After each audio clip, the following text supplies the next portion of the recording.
I never thought the sharpest knife in my back would come from the one person I trusted most. Not Elizabeth. Her betrayal was expected. I'd lived with her cruelty, her twisted smiles, her fake sweetness for years. No, what nearly broke me was when Alina, my best friend since childhood, suddenly turned her back on me. The look in her eyes that day, the way she pulled away from me like I was poison, it still burns in my memory. And I remember wondering, what lie did Elizabeth tell this time? But let me start with the moment it all began unraveling. It was a Saturday afternoon, the air heavy with the smell of rain. I was in my room, flipping through a math workbook I had no interest in, when I heard voices downstairs. Laughter, soft and sweet, floating up through the floorboards. My father's laugh wasn't there. He was working. That meant only one thing. Elizabeth had company. Curious, I crept down the stairs quietly, pausing near the kitchen. And that's when I heard it. A voice I knew almost as well as my own. It was Alina's mother. I froze, my heart skipping. What was she doing here? She and Elizabeth had never been close. Their worlds didn't overlap. At least, not until now. I peeked around the corner. There they were, sitting at the kitchen table, coffee mug steaming between them, like old friends catching up. Elizabeth's voice was low, her hand brushing her hair back as she leaned closer, whispering. And Alina's mother was nodding, her brow furrowed, her lips pursed as though she was being fed something unpleasant, but believable. I couldn't hear the words clearly, just fragments. My name. Unstable. Ungrateful. Trouble. My stomach dropped.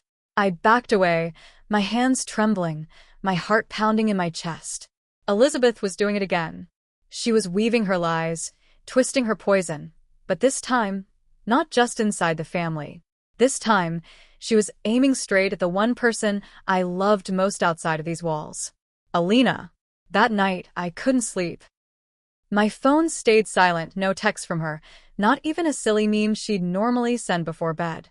My mind spun with the image of Elizabeth and her mother leaning close, their voices hushed, their eyes sharp. What had she said about me? That I was a liar? That I was untrustworthy? That I was a bad influence? The next day, the cracks began to show. At school, Alina didn't wait for me at the gate like she usually did.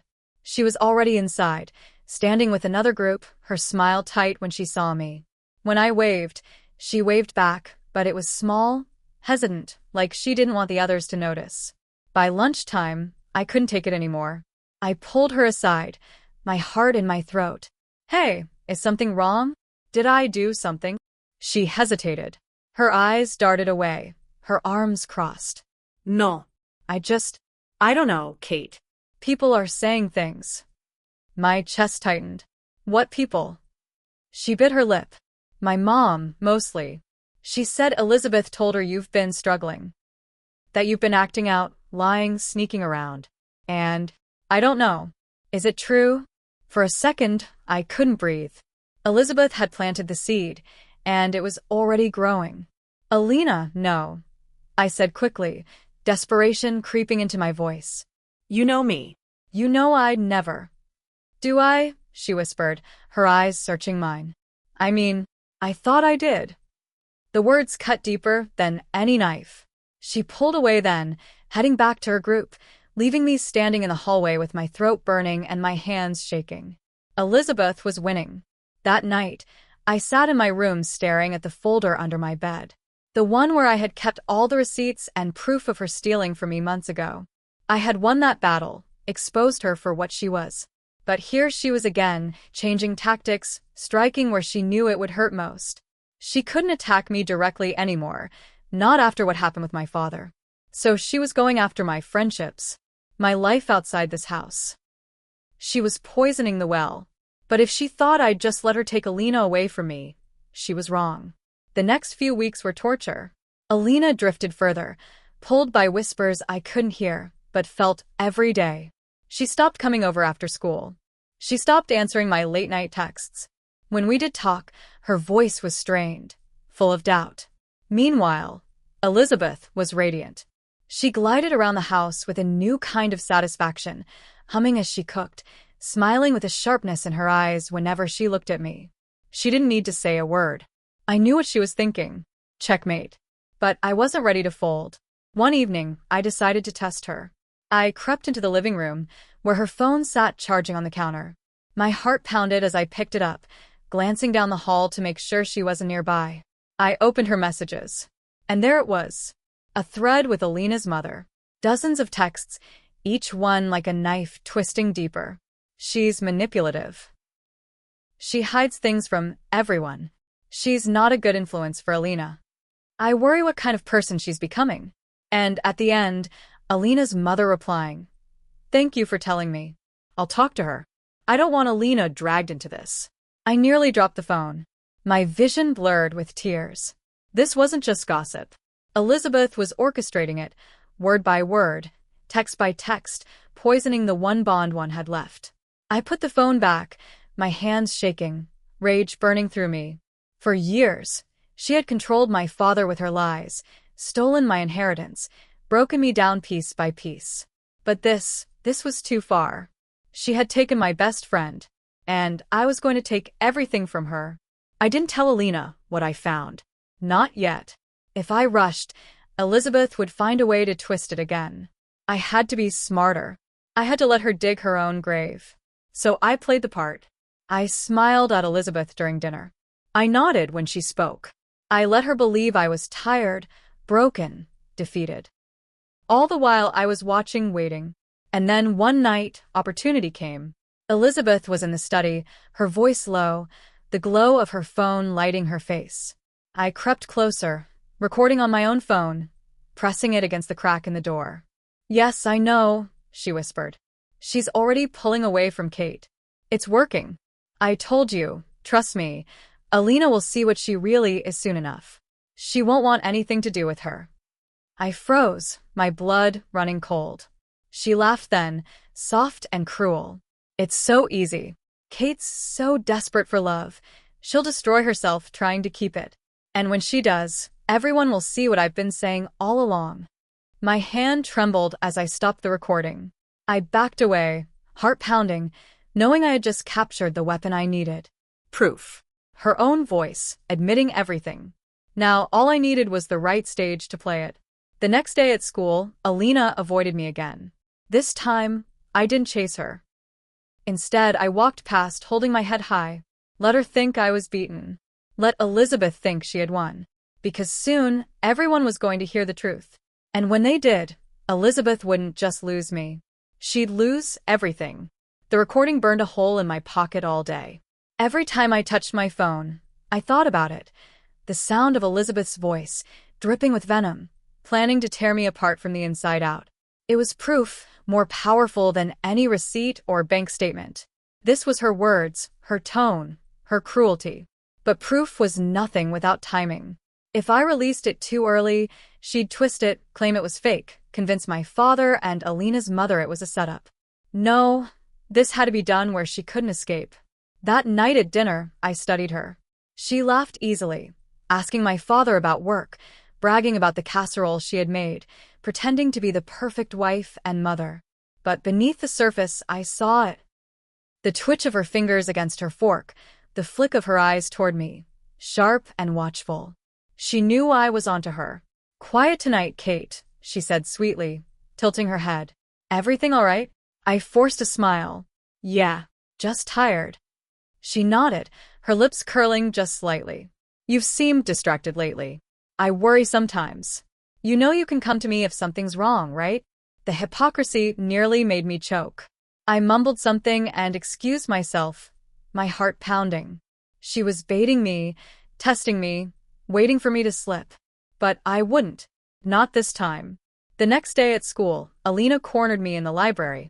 Her face was pale, her voice quiet. "My mom says you've been lying to me," she whispered. "She says Elizabeth told her things.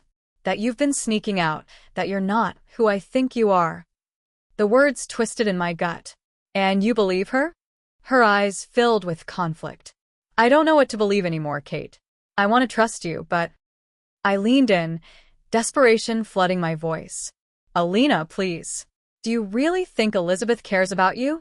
She's using your mom to get to me. "That's what she does. She manipulates. She twists everything until you don't know what's real." Don't let her do it. Alina's eyes flickered, just for a second. Doubt. It was there. But then she pulled back, her walls snapping up. I need time, she whispered, before walking away. I slumped against the shelves, my fists clenched. Time was the one thing I didn't have. Elizabeth was winning, and if I didn't act soon, I'd lose Alina forever. The perfect chance came faster than I expected. The school was hosting a charity gala, a big event with students, parents, teachers, even community leaders. Elizabeth had volunteered to help organize it. Of course, another chance to polish her mask of generosity and charm. And as soon as I heard, I knew. That would be the stage.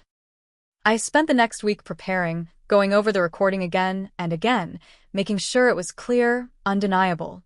I uploaded it to my laptop, backed it up on a flash drive, even emailed it to myself. If Elizabeth caught on and tried to destroy my phone, I'd still have it. Meanwhile, she grew restless. She paced the house at night, her whispers on the phone sharper, more urgent. Sometimes I caught her staring at me for too long, her eyes cold and calculating. One night, she appeared at my door, her smile brittle. Kate, you know I only want what's best for you, don't you? I forced myself to nod. Of course. Her smile widened. Good. Because sometimes I feel like you don't appreciate how much I protect you. Without me, this family wouldn't survive. Remember that. And then she was gone, leaving the air in my room heavy and suffocating. She was nervous. She could feel me slipping out of her control. And that only made me more certain I had to end this. The night of the gala arrived, the school auditorium glowing with fairy lights, tables draped in white cloth, students buzzing in their formal clothes. Elizabeth floated among the parents, radiant in a sapphire dress, her laughter carrying across the room. Everyone praised her, complimented her, admired her. I stood near the back with Alina, who looked stunning in her dress but still distant, her arms crossed. You sure you want to be here? She asked quietly.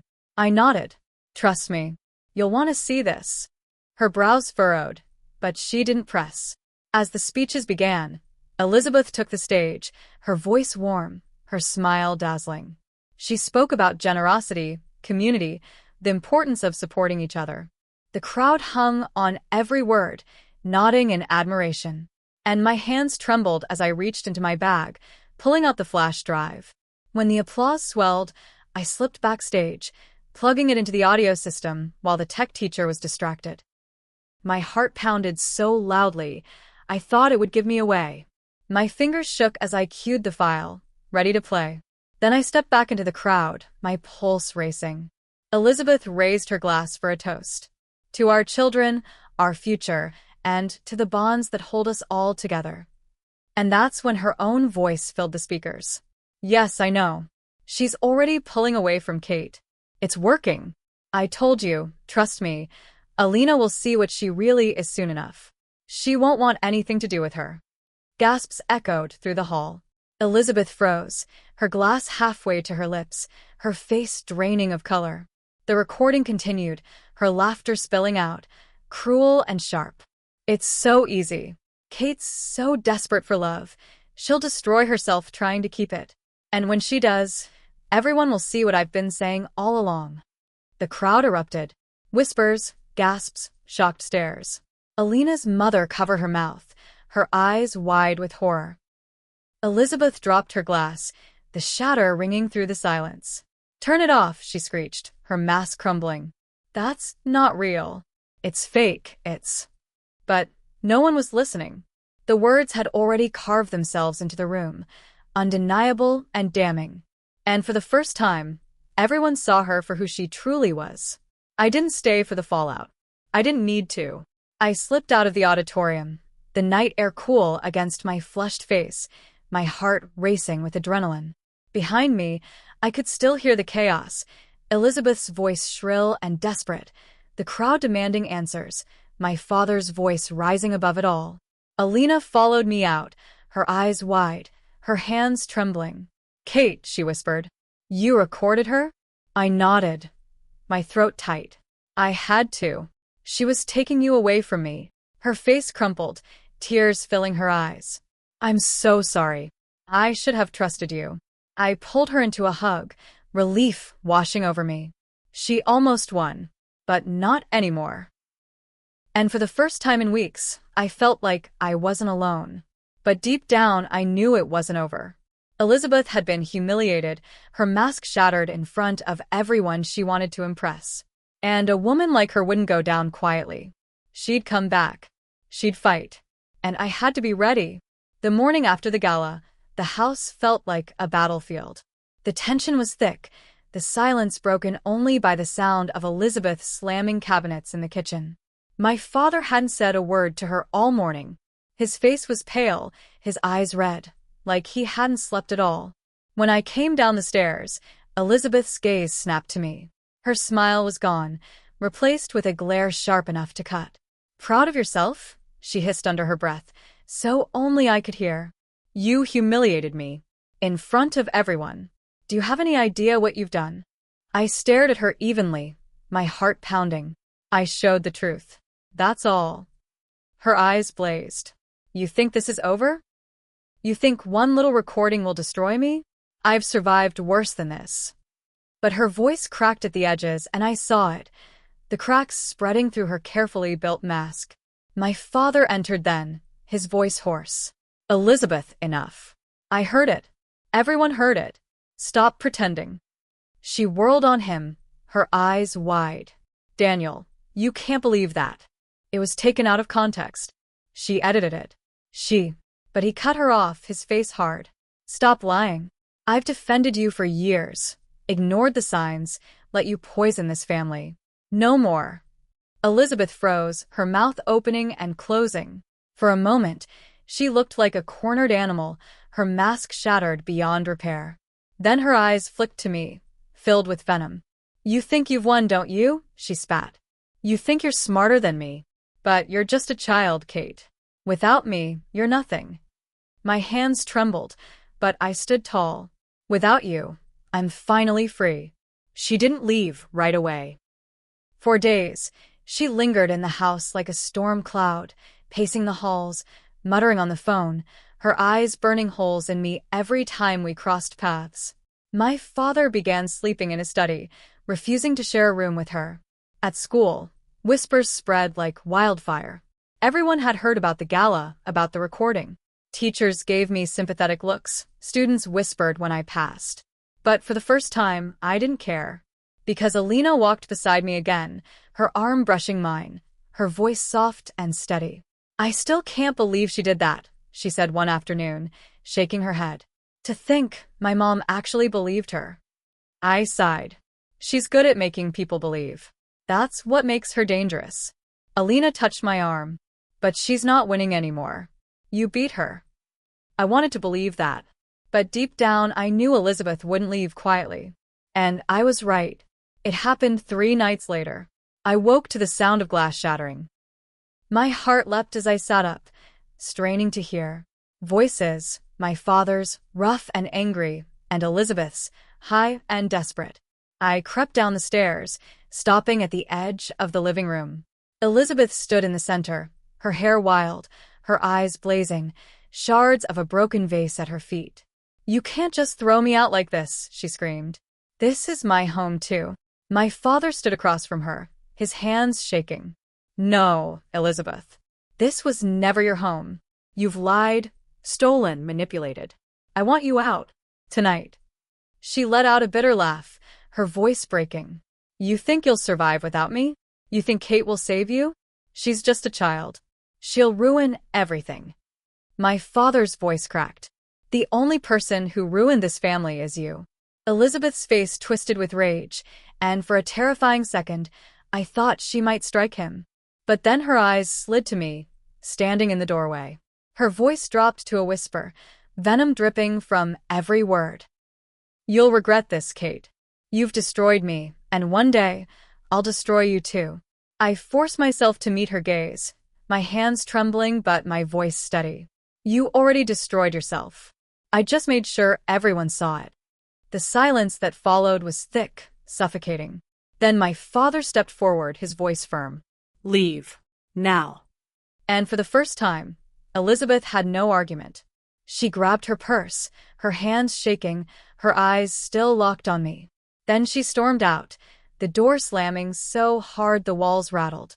And just like that, she was gone. The days that followed felt surreal. The house was quiet, the air lighter without her presence. My father began talking to me more, really talking, asking about school, about my plans, about my dreams. It was awkward at first, but slowly, it felt like the pieces of my family were being rebuilt. One evening, he sat beside me on the porch, his voice heavy with guilt. "Kate, I let her get away with too much. I should have seen it. I should have protected you." Tears stung my eyes, but I shook my head. "You see it now. That's what matters." He nodded, his eyes shining. "I won't let anyone hurt you like that again. I promise." And for the first time in years, I believed him. As for Elizabeth, word spread quickly. Families whispered, neighbors gossiped. She had no allies left. Even Alina's mother, who once hung on her every word, refused to speak to her again. One afternoon, I saw her from a distance, walking alone down the street, her hair messy, her clothes wrinkled. She looked nothing like the radiant woman who once commanded every room. She looked small, defeated. And I felt nothing. No fear, no anger. Just nothing. Because she no longer had power over me. Weeks later, I sat with Alina in our favorite cafe, sipping coffee and laughing like old times. For the first time in months, maybe years, I felt light. Free. "Do you ever wonder if she'll come back?" Alina asked quietly. I thought about it, then shook my head. "She might try, but it won't matter. She can't hurt me anymore. She already lost." Alina smiled softly. "You're stronger than you know, Kate." I smiled back, warmth filling my chest. Maybe she was right. Because Elizabeth tried to poison everything. My family, my friendships, my life. And for a while, she almost succeeded. But in the end, her poison couldn't kill me. It only made me stronger.